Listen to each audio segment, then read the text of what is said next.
United Nations human rights കൗൺസിലിന്റെ 62ാമത് സമ്മേളനത്തിൽ പാകിസ്ഥാന്റെ വ്യാജവാദങ്ങളെയും കള്ളപ്രചരണങ്ങളെയും പൂർണ്ണമായി പൊളിച്ചടുക്കി ഇന്ത്യ. ഭീകരവാദത്തെ ഭരണകൂട നയമായി സ്വീകരിച്ച് ഒടുവിൽ സ്വയം നശീകരണത്തിന്റെ പാതയിലെത്തി നിൽക്കുന്ന ഒരു ഫ്രാങ്കൻസ്റ്റൈൻ രാജ്യം. ഇതാണ് പാകിസ്ഥാനെന്ന് ഇന്ത്യ UN വേദിയിൽ തുറന്നടിച്ചു. UNലെ ഇന്ത്യയുടെ സ്ഥിരം മിഷൻ ഫസ്റ്റ് സെക്രട്ടറിയായ അനുപമ സിംഗ് ആണ് പാകിസ്ഥാന്റെ പൊള്ളത്തരങ്ങൾ ജനീവയിൽ വലിച്ചുകീറിയത്. പാകിസ്ഥാൻ ഇപ്പോൾ നേരിടുന്ന എല്ലാ ആഭ്യന്തര പ്രതിസന്ധികളും സ്വന്തം പ്രവർത്തികളുടെ അനന്തരഫലങ്ങൾ മാത്രമാണെന്ന് ഇന്ത്യ വ്യക്തമാക്കുകയും ചെയ്തു. തങ്ങൾ ഭീകരവാദത്തിന്റെ ഇരകളാണെന്ന പാകിസ്ഥാന്റെ സ്ഥിര അവകാശവാദങ്ങളെ ശക്തമായി ചോദ്യം ചെയ്തുകൊണ്ടാണ് അനുപമ സിംഗ് മറുപടി പ്രസംഗം തുടങ്ങിയത്. സ്വന്തം കൈകൊണ്ട് വളർത്തിയെടുത്ത രാക്ഷസൻ ഒടുവിൽ തിരിഞ്ഞുകൊത്തുമ്പോൾ അത് ഉൾക്കൊള്ളാൻ കഴിയാതെ ഞെട്ടിപ്പോകുന്ന അവസ്ഥയിലാണ് പാകിസ്ഥാനെന്ന് അവർ പരിഹസിച്ചു. ഭീകരവാദികളെ സംരക്ഷിക്കുന്നതും അവർക്ക് പരിശീലനം നൽകുന്നതും വിന്യസിക്കുന്നതും തങ്ങളുടെ ഭരണകൂട നയമാണെന്ന് നിലവിലെ പ്രതിരോധ മന്ത്രി തന്നെ പരസ്യമായി വീമ്പ് പറയുന്ന ഒരു രാജ്യം എങ്ങനെയാണ് ഭീകരവാദത്തിന്റെ ഇരകളാണെന്ന് സ്വയം വിശേഷിപ്പിക്കുകയെന്ന് അവർ ചോദിച്ചു.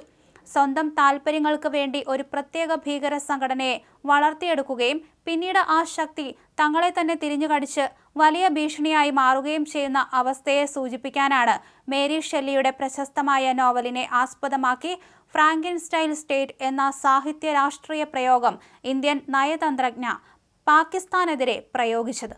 ഏത് മന്ത്രിയുടെ പേരാണെന്ന് അനുപമ സിംഗ് പ്രസംഗത്തിൽ വ്യക്തമാക്കിയിട്ടില്ലെങ്കിലും പാക് പ്രതിരോധ മന്ത്രി ഖ്വാജ ആസിഫ് മുൻപ് നടത്തിയ വെളിപ്പെടുത്തലുകളാണ് ഇന്ത്യ ആയുധമാക്കിയത്. 3 പതിറ്റാണ്ടുകളേറെയായി പാകിസ്ഥാൻ ഭീകര സംഘടനകളെ പിന്തുണയ്ക്കുകയും പരിശീലിപ്പിക്കുകയും ധനസഹായം നൽകുകയും ചെയ്തിട്ടുണ്ടെന്ന് ഒരു അഭിമുഖത്തിൽ ഖ്വാജ ആസിഫ് തുറന്ന് സമ്മതിച്ചിരുന്നു. അമേരിക്കയ്ക്കും മറ്റ് പാശ്ചാത്യ രാജ്യങ്ങൾക്കും വേണ്ടി പാകിസ്ഥാൻ നടത്തിയ വൃത്തികെട്ട പണികൾ ഒടുവിൽ രാജ്യത്തിന് വലിയ വില കൊടുക്കേണ്ടി വന്ന തെറ്റായി പോയെന്നായിരുന്നു അദ്ദേഹത്തിന്റെ അന്നത്തെ പരാമർശം. ആഭ്യന്തര പരാജയങ്ങളിൽ വലയുന്ന പാകിസ്ഥാൻ പാക് അധിനിവേശ കശ്മീരിലെ റവാലക്കോട്ട് മേഖലയിൽ സ്വന്തം ജനങ്ങൾക്ക് നേരെ നടത്തുന്ന ക്രൂരതകളും ഇന്ത്യ അന്താരാഷ്ട്ര വേദിയിൽ തുറന്നു കാണിച്ചു. കടുത്ത വിലക്കയറ്റം, ഉയർന്ന വൈദ്യുതി നിരക്ക്, സാമ്പത്തിക പ്രതിസന്ധി എന്നിവയ്ക്കെതിരെ കഴിഞ്ഞ മാസങ്ങളിൽ POKയിലുടനീളം വൻ പ്രതിഷേധങ്ങൾ പൊട്ടിപ്പുറപ്പെട്ടിരുന്നു. ജനങ്ങൾ സബ്സിഡി നിരക്കിൽ ഗോതമ്പും അരിയും ആവശ്യപ്പെട്ടപ്പോൾ പ്രതിഷേധക്കാരെ പാകിസ്ഥാൻ സൈന്യം വെടിയുണ്ടകൾ കൊണ്ട് അടിച്ചമർത്തുകയാണ് ചെയ്തത്. ഈ സൈനിക നടപടിയിൽ 16 പേർ കൊല്ലപ്പെടുകയും 40-ലധികം പേർക്ക് പരിക്ക് പറ്റുകയും ചെയ്തിരുന്നു.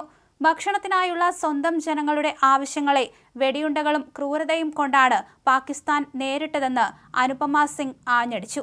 കശ്മീർ വിഷയത്തിൽ പാകിസ്ഥാൻ അന്താരാഷ്ട്ര വേദികളിൽ നടത്തുന്ന വ്യാജ പ്രചരണങ്ങൾ സ്വന്തം ഭരണ പരാജയങ്ങളിൽ നിന്നും ജനശ്രദ്ധ തിരിക്കാൻ വേണ്ടി മാത്രമുള്ളതാണെന്ന് ഇന്ത്യ അടിവരയിട്ട് പറഞ്ഞു.